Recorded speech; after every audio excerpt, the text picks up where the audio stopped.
আজকে যে কেকটা তোমরা দেখতে পাচ্ছ, এই কেকটা অর্ডার করেছিল আমার একটা ফ্রেন্ড। ও আমাকে বলেছিল যে স্ট্রবেরি ফ্লেভারের মধ্যে তুই দুটো মুজ কেক করে দিস।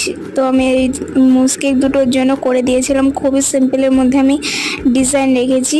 আর আমি প্রত্যেকটা বাইটে আমি একদম বেশি বেশি করে ফিলিংস অ্যাড করি, যাতে প্রত্যেকটা বাইটে যেন ফিলিংস পরে মুখে আর খেতে যেন খুবই টেস্টি লাগে। আর সেই বুঝে আমি করেছিলাম।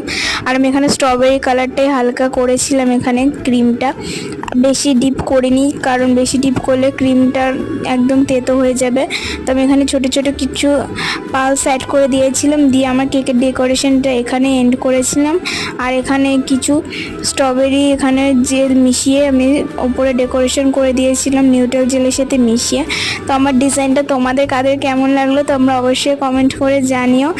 আর আমার কাস্টমারেরও কিন্তু কেকের ডিজাইনটা খুবই পছন্দ হয়েছিল।